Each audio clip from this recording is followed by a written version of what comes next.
That is non-traditional security.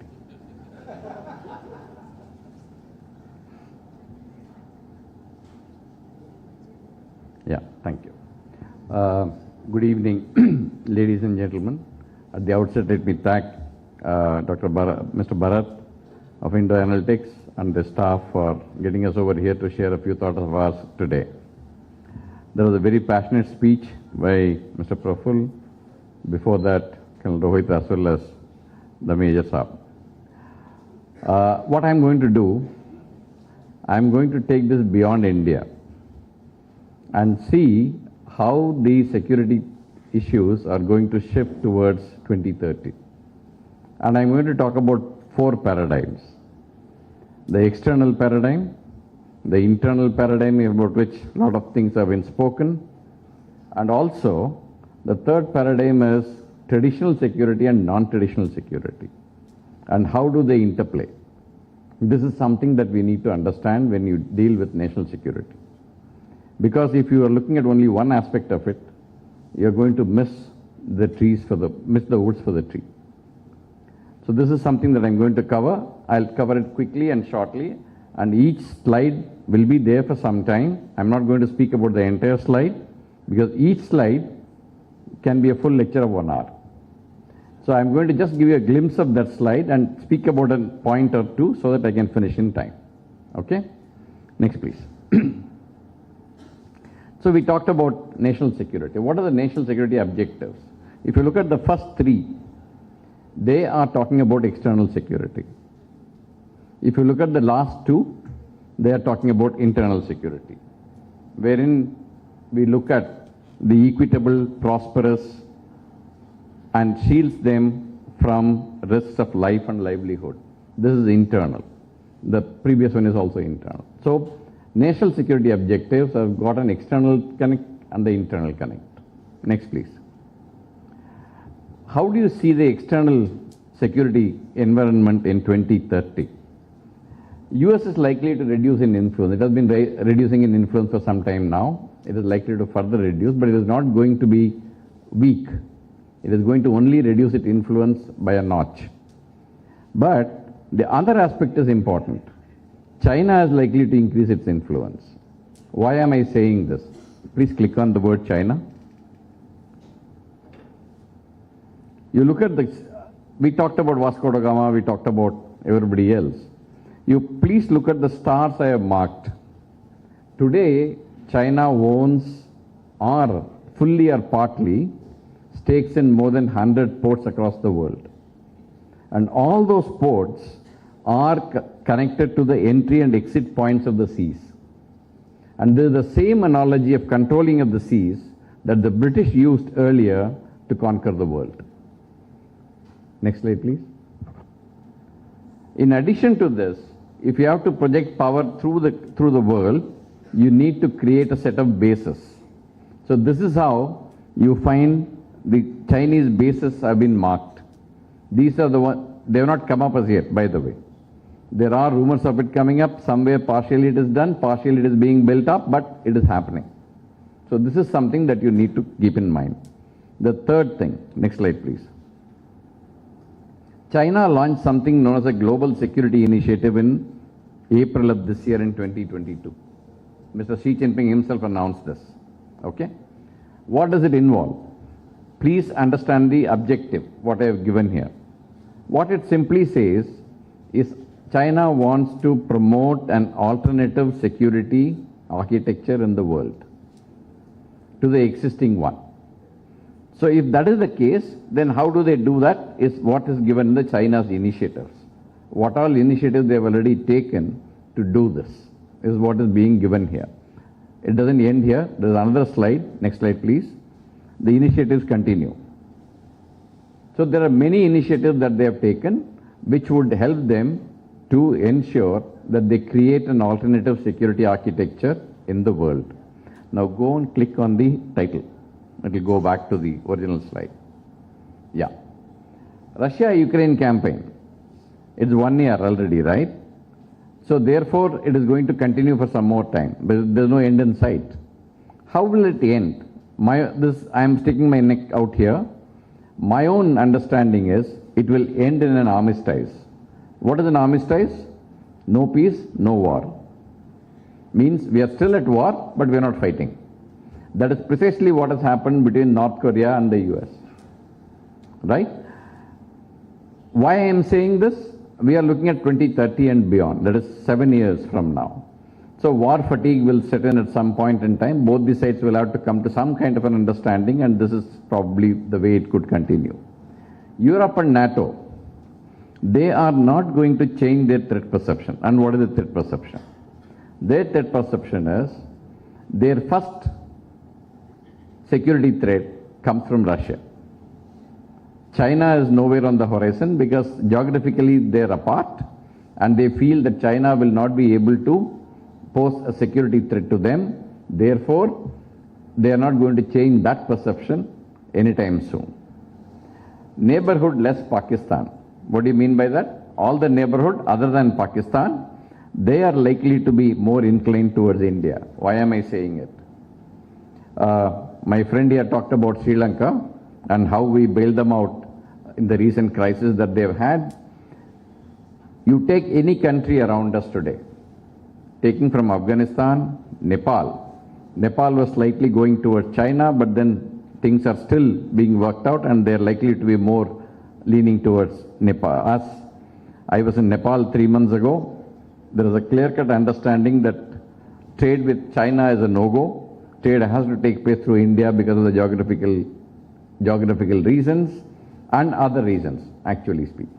So you find each country, if you look at them, and the amount of aid, the amount of loans, the amount of lines of credit that we have extended in the last 10 years is more than double of what we have done in the last 60 years.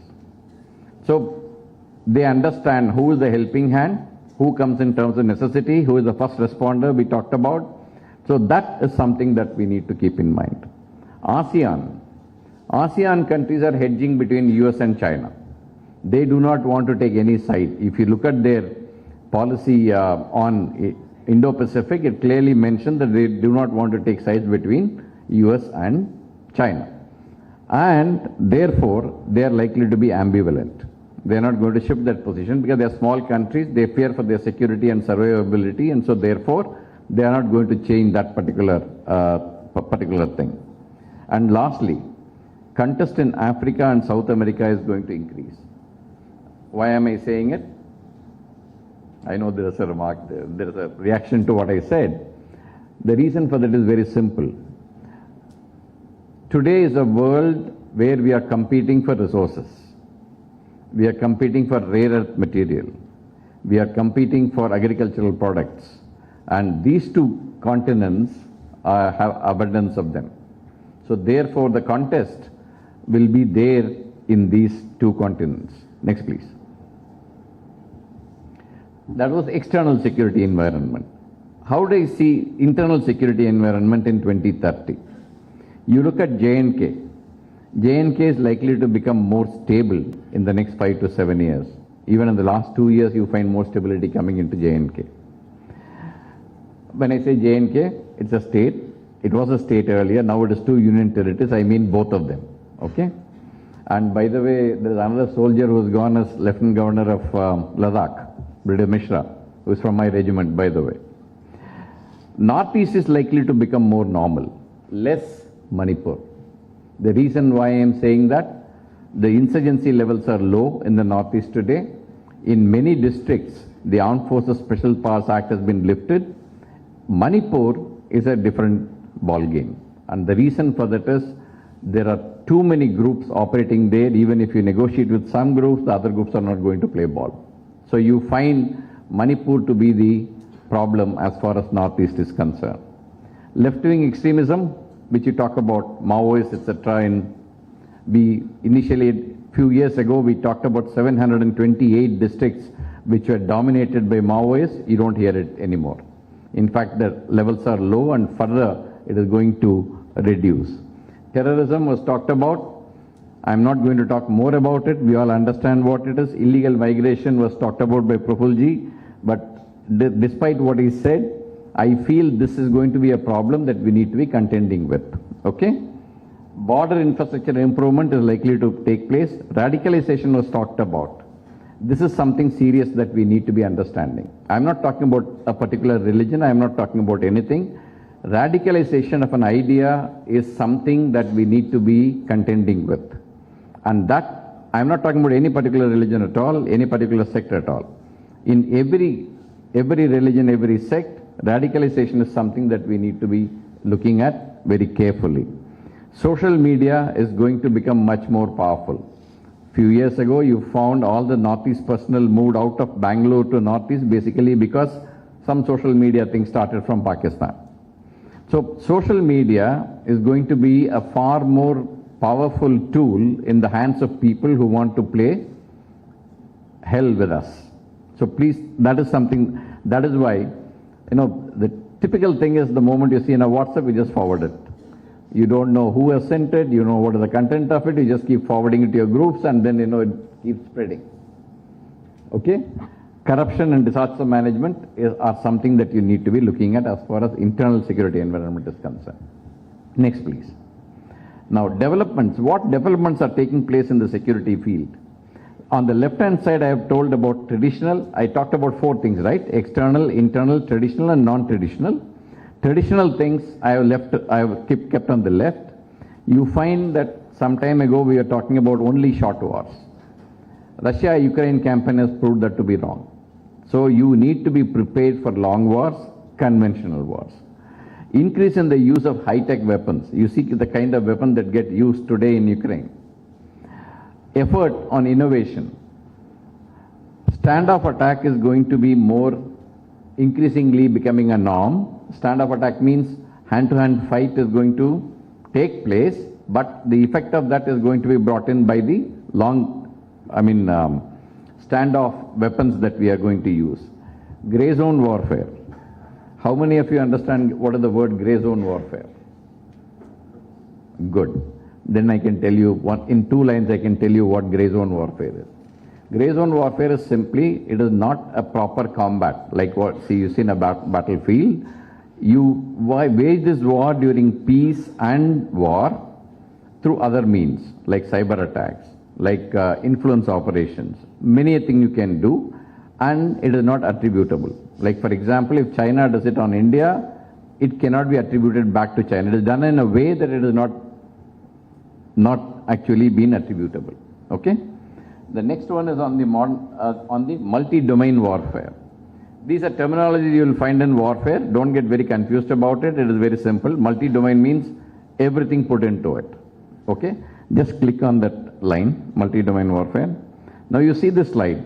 This is a visualization I have done basically to explain to you what a multi-domain warfare is. Please look at that PLA SSF, that is the PLA Strategic Support Force of the Chinese, which has got a command over space and influence operations of China. You get quantum technology, you get Navy, you get Air Force, you get the biohazard, which happened like COVID. It can happen again in the battlefield. You have any number of domains that you need to be fighting with. So this is a multi-domain warfare which we have to fight in years to come. So this is something that I wanted to explain to you. Go on the title. Click on the title. Yeah. The next one is nuclear. Nuclear is also in the traditional domain, and so I kept it in the traditional domain. Nuclear, please don't worry. Just click on it. I'll move on straight away. This is the nuclear security that we talk about. We are aware that it can happen everywhere. We've got 25 stations which monitor the radiological impact, and that is constantly working. So don't worry about nuclear issues anymore. Go back to title and yeah. And therefore, I've talked about one on the plurilateral and minilaterals. Let me explain this to you in 1 minute, 30 seconds to be precise. Today, we feel that the multilateral things are not working. What is multilateral? UN organization is multilateral. NATO is multilateral. There are other groups which have got large number of countries which are multilateral. They are becoming more and more ineffective. Therefore, you have gone into a mode, particularly India has gone into the mode of plurilaterals and minilaterals.